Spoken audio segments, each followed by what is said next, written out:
Novi, do you know the song 12 Days of Christmas? 12 Days of Christmas? There aren't 12 Days of Christmas, Daddy. We live in the Philippines. There's 137 days of Christmas. 137 days of Christmas?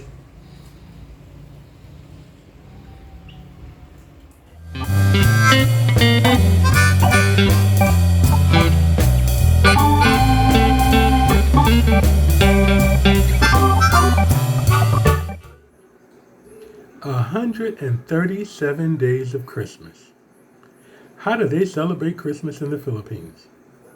Hi, everybody. Welcome to another video log in My Philippine Diary. Today, we're going to discuss why the Christmas celebration is so lengthy in the Philippines and how it turns out to be 137 days. Filipinos start their celebration on the first of and all throughout the month, all throughout the burrs. The burrs are the months that end with ber, B-E-R. That would be September, October, November, and December. They celebrate all of these plus up until the third Sunday of January, which is Black Nazarene or Santo Niño Day. That's a total of about 137 days. Filipinos are diverse, especially for the area of Asia that they're in. Compared to their neighbors, there's very little comparison about how diverse they are. Japan probably has a 98-99% homogeneous population. Not the case in the Philippines. I'm imagining that this is because there are 7,000 islands in the Philippines, as we know, and many of those islands have been invaded and colonized by other countries, leaving, of course, their influence with the Filipinos. The Spanish invaded the Philippines invaded and colonized between the years of 1565 and 1898. That's a 300-year influence. The Philippines is actually named after Philip II, a king of Spain. Around that same time, Spain also invaded Mexico, and they were calling it New Spain. Eventually, on behalf of Spain, trade routes were opened between Manila, Philippines, and Acapulco, Mexico. And during that time, large ships called galleons were sent back and forth twice a year. Those ships were loaded with spices, textiles, things made of porcelain.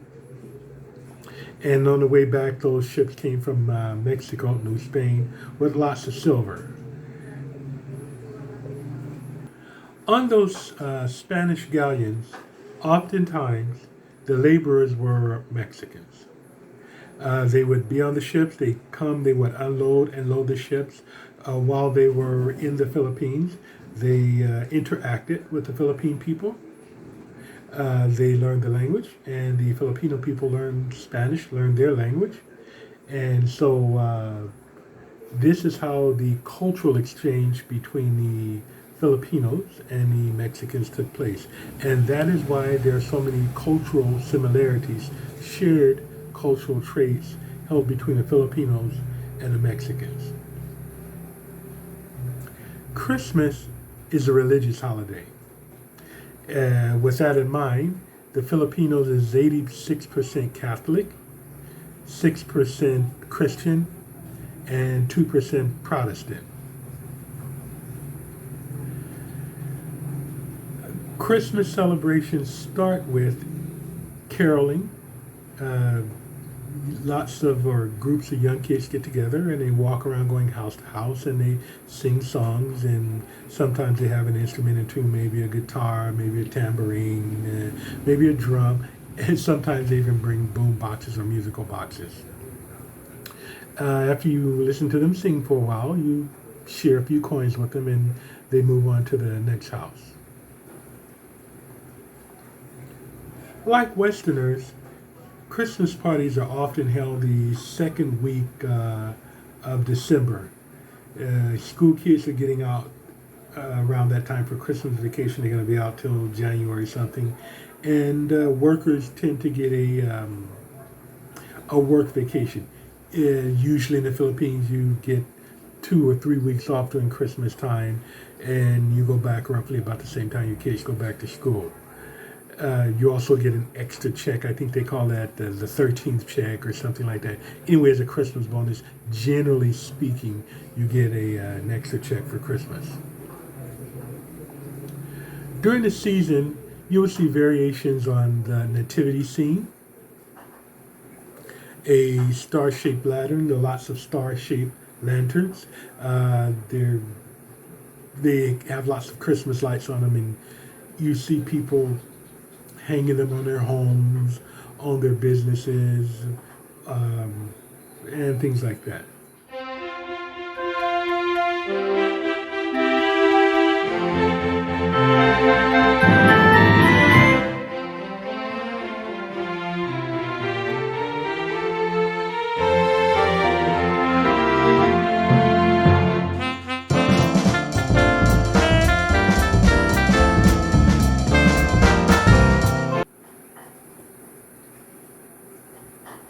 During the Christmas season, homes are often adorned with these lights, these paroles as they're called, I believe.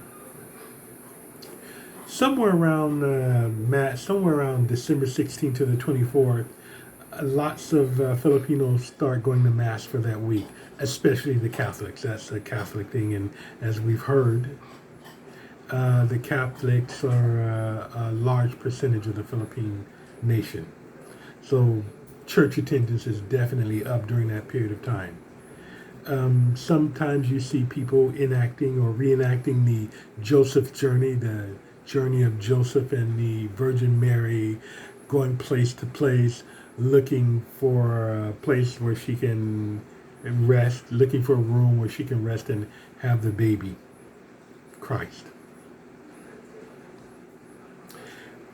Depending on where you are, in some provinces and at some schools, they have Three Kings Day. The schools will hold a little pageant, and they'll dress three kids up, and they'll dress some kids up in the manger clothing, and they'll just reenact. They'll have a live reenactment of the manger scene.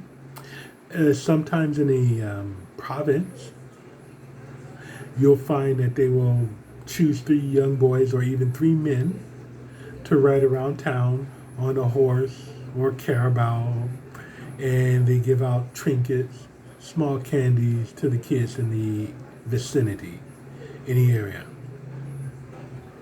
Sometimes the kids leave their shoes outside, hoping that the 3 kings will come and leave candy or money in their shoes. In the city of San Fernando, which is close to where I live here in Pampanga, they hold the Giant Lantern Festival. There's actually a competition where people make lanterns and they show their lanterns. They have a competition and prizes are given out.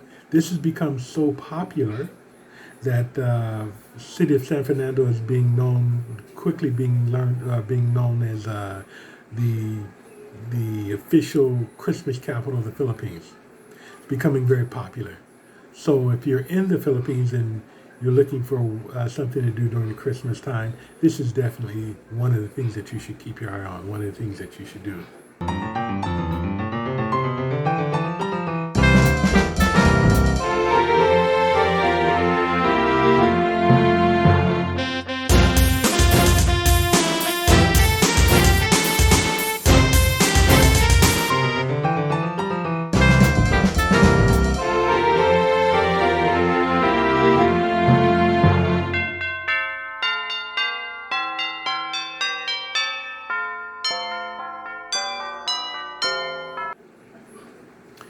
During the Christmas season, during Christmas and Christmas Eve, on Christmas Eve, Filipinos usually spend that time with their family. They go at the very latest in the evening. They have a big meal, a big feast. They play games, they sing, they bond with the family. And that meal usually tends to last all the way over until the next day, the next morning, which becomes Christmas. Depending on the family, sometimes the kids open their presents on the 24th, and sometimes they have to open them on the 25th. But on the 25th, there's usually some church-going people go to pay their respects to their deity, their God. And they also pay respect to the elders.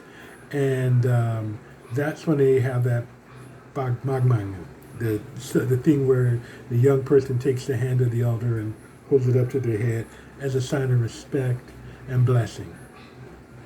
And in return, sometimes, if possible, the elder person gives them an alginalo, kind of a cash Christmas gift. A lot of emphasis is placed on the godparents to do this as well, to give the kids a little money. Sometimes they give it to them in a very colorful envelope. That envelope is called an ang pao, I believe. So they put the money in the envelope and then they gift the money to the child.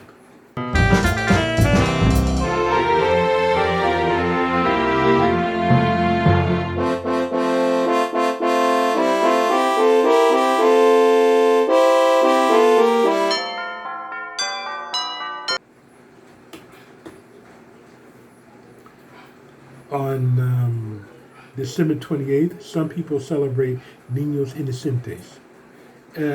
Cruelly enough, they tend to prank young kids, take advantage of naive kids, laugh at naive kids. I guess it's kind of like a April's Fool. On New Year's Eve, once again, the Filipinos tend to gather with their family. They have a meal, a large meal. That meal tends to extend over night until January 1st, or the beginning of the beginning of the new year. Just like we do in America, on New Year's Eve around midnight, they make lots of noise. They start the motorcycles and rev the engines. They blow the horns. They set off fireworks. They make a lot of noise in hopes that it will bring them prosperity for the new year, and also to ward off the malevolent spirits, the bad luck monsters, I guess. There are various religious processions during the Christmas season. You'll see people parade, people walking down the street, and they're usually followed by a huge crowd of other people. And that parade goes on sometimes for 5, 10, 15 miles, depending on how devoted they are, how close they are to the place that actually started the tradition. Two very popular subjects of these processions are the Black Nazarene and Our Lady of the Antipolo. The Black Nazarene is a statue of Christ made of wood by an anonymous person in Mexico, an anonymous sculptor. He put it on one of those Spanish galleons, one of those ships that go back and forth between Mexico and the Philippines. It arrived in the Philippines in 1606. It became very popular very quick, became very highly respected. People worshipped it a lot. And for some reason they had to move it, and so they took it out and they moved it to the next location. And when they did, hundreds of people came out of their houses and followed the people moving the monument. And so that's what you see from time to time, a reenactment of that, them moving the monument from one place to the other, and the people following in respect. It's said that that statue granted miracles and helped a lot of people. So if you were lucky enough to pray in close proximity to that statue or touch it, you were sometimes granted a miracle.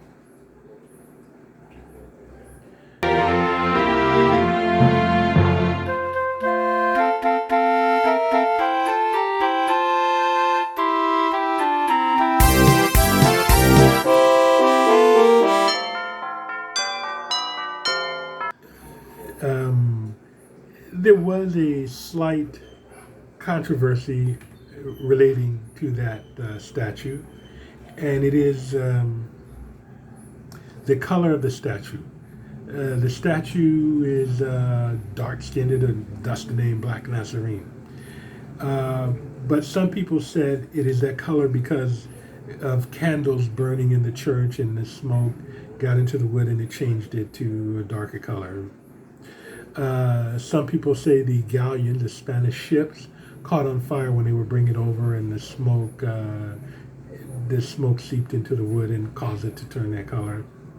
But a famous Filipino religious scholar, Monsignor Sabino, who was later attending school in the U.S., Loyola Theology School, I guess he had the privilege of actually seeing and examining the statue himself, said that the color went all the way through the statue, so it's not a matter of smoke damage. He said that he thought it was because the statue was made of mesquite wood, or darker wood, and that's why it was that color. He went on to say that the artwork in that region of the world, in that region of Mexico, was often done in this mesquite wood. And so that's why it was that's why it was that way.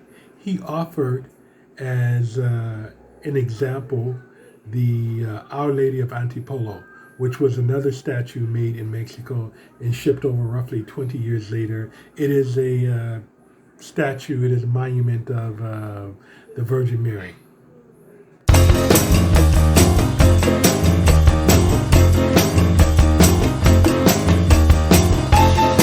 She too, this statue too, this monument too, is also darker color because of the wood or whatever. So that was him saying, that was the father saying, this is why it's that way, and here's the proof. Both of these statues are highly regarded, highly respected, and I hate to say the word worshipped, but they are worshipped. And it's because people seem to think that miracles come from those lucky enough to be within close proximity of it. There are hundreds of these statues in Europe, and some of them are dark or black as well, and they also seem to believe that being in close proximity to these statues leads to miracles being granted.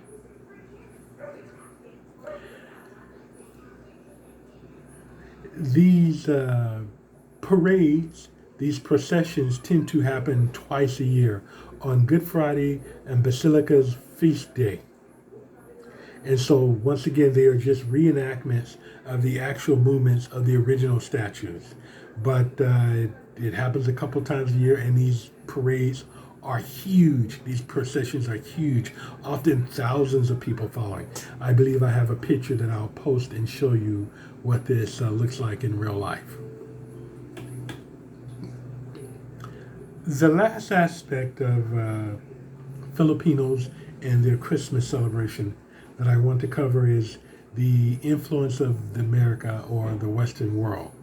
As a result of the Americans, you find that things that we did in America, they do here, such as the Santa Claus, the Christmas trees, the tinsels, the faux major scenes, the fall evergreens, reindeers, snow, stars of Bethlehem, and Christmas lights just all over houses. Things that were initially found in America but somehow made their way here to the Philippines. And so that's how Philippines celebrate Christmas for 137 days. Thanks for watching. That's another video log in My Philippine Diary. Thank you. Good night. Please like, comment, share, and subscribe.